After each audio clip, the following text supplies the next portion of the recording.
You found it. Your home for the best content on your favorite team, the Fighting Tigers of LSU. Do us a favor, subscribe to the channel, leave your comments below, and be sure to smash that like button.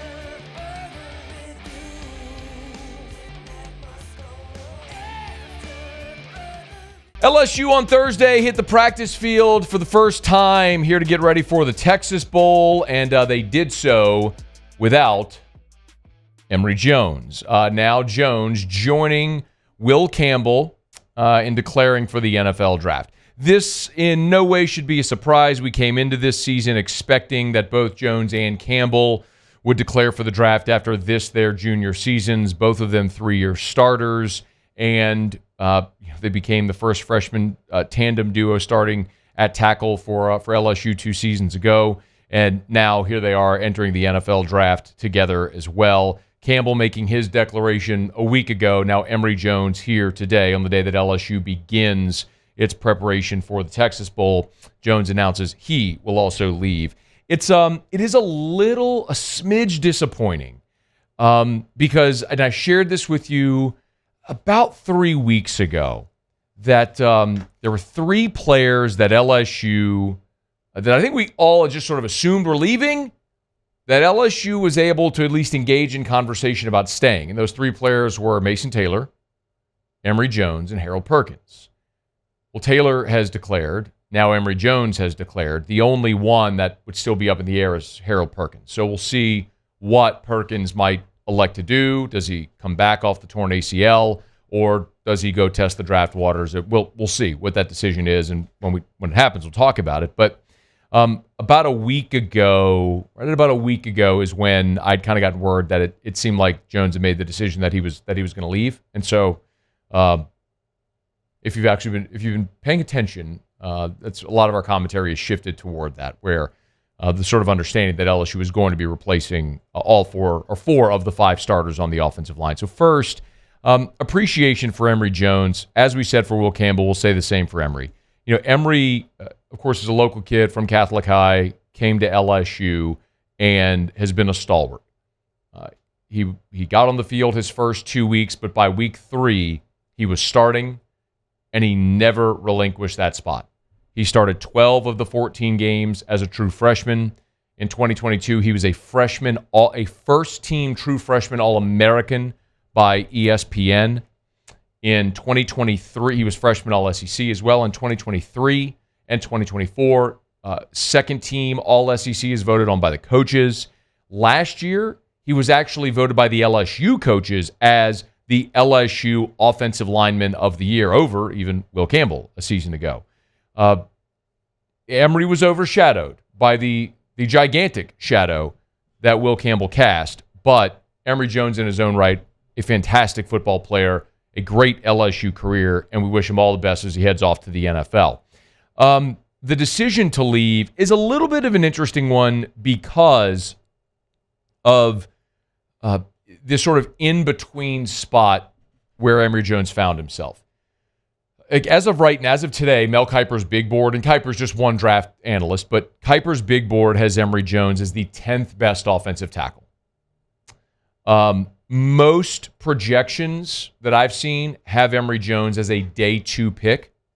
And as I've spent a lot of time in the last month trying to sort of pick the brains of scouts and agents and people in the NFL and those circles to kind of get a sense for where all these guys might go, the feeling pretty strongly on Jones is that the NFL wants to see him play on the interior, that he's probably going to move to guard in the NFL. And so had he come back to LSU, the real question was, okay, had he come back to LSU, likely would have played guard. Because the NFL, that was what sort of the draft advisory people were saying, that the scouts and the agents, they wanted to see him at guard. So if you're Emery Jones and you play your whole career at right tackle, do you move in? You come back to move inside to play guard? Do you actually boost your draft stock? It's just rare that you see interior offensive linemen go in round 1. It's just a rarity. It happens. The Bucks took a center last year in round 1, at the end of round 1. So it does happen, and sometimes you have elite level interior players that do go in round 1. But it would have just been a pretty steep climb, I think, for Emery to push there had he come back and you risk injury and all those things. Certainly there would have been a healthy NIL deal on the table, but he's made the decision to go pro, and you wish him the best. So now, from LSU's perspective, you turn the page to 2025. Now that you know Garrett Dellinger and Miles Frazier are out of eligibility, and both of your tackles are going to the NFL draft. So you're going to have one returning starting offensive lineman in DJ Chester, who was your, say it as politely as you can, he was your weak link this year. It was a first-year starter, a second-year player, and it was a challenge at times this year for DJ Chester. We'll talk about 25 in a second, but just as we look at the bowl game, like who's going to start in front of Garrett Nussmeier in this bowl game, I think the first thing you have to know is, are Garrett Dellinger and Miles Frazier going to play? Both of them are out of eligibility after the season, so both will be going to the NFL draft, but both have the opportunity to play in this bowl game. Brian Kelly was on a teleconference on Wednesday, and he was asked specifically about Garrett Dellinger if he was going to play in this bowl game or if he was physically able. Remember, Dellinger was hurt right at the end of the first half of that Texas A&M game and he had the tightrope procedure on his ankle, didn't play again. But here was the update from Brian Kelly. Yeah, I mean, I think physically he'd be able to. I think he's got to make a decision, and he has not yet, whether he's going to forego playing. But Wilson, in terms of the physical, he would be cleared to play. So there's a good chance, or at least I should say good chance. That's speculative. There is a chance that Dellinger and Frazier could both play. If that happens, then you've got DJ Chester at center, and you've got Dellinger and Frazier, your two seniors, playing guard, which means you'd replace both your tackles in the bowl game. Best guess here is Tyree Adams would be your left tackle, and Weston Davis would be your right tackle. So Tyree Adams, remember this season, was your sixth offensive lineman. He was the guy that was at any of the spots other than center, the next guy in. Well, in the pregame against Ole Miss, he suffered that sports hernia, had surgery, and we didn't see him but for a few snaps late in the season.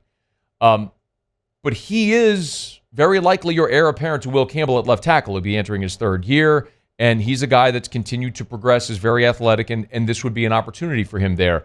On the right side, Weston Davis was a 5-star in this year's class, and this would be an opportunity. Remember, there's no threat of losing a redshirt year. Anybody can play in the bowl game, and it doesn't count against your eligibility. So Weston Davis, in theory, could have this opportunity to start at right tackle in this bowl game. You also have Bo Bordelon, who's been a swing guy for you. He's been sort of he's put on the 89 jersey and played the blocking tight end, the extra jumbo package guy. And then you've got young guys, Ethan Callaway, Ori Williams, Kyrie Lee, some freshmen that, quite honestly, we saw them in fall camp, and they all looked overmatched. I don't know that you're counting on any of those. So you're going to need, again, we've talked wants, needs, musts.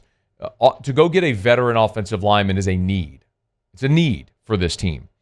You've got Paul Mabenga, you've got Cohen Eccles as well, who could be options for 2025. It's possible you could play Cohen Eccles at center. That's more of a natural position, and you could move DJ Chester to guard. So you could have a scenario where Eccles is your center, Chester, Mabenga are your guards, Adams and Davis are your tackles. So I can put together a starting offensive line to take to Clemson next year with guys you have on the roster right now.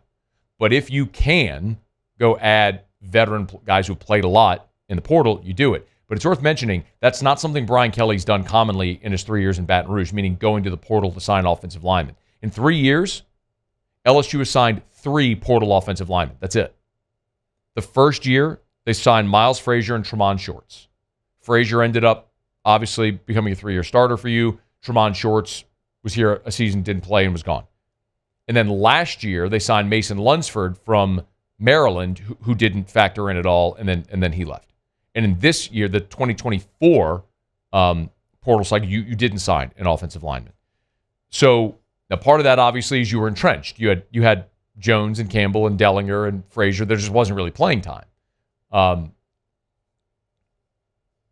But there's jobs open and availability. The interesting thing, though, is for all the portal conversations we've had, we haven't had any conversations yet about portal offensive linemen. We've talked about the tight ends, the edge rushers, the safeties, the cornerbacks. We've talked about a lot of receivers. We've talked about a lot of positions and names of guys LSU's targeting and have hosted for visits. We haven't mentioned any offensive linemen yet.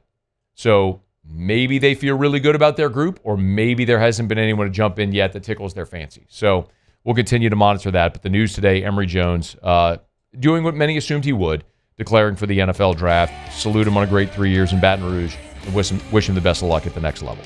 Hey, thanks so much for watching. Please leave your comments. I love to interact, and be sure to hit the red subscribe button below.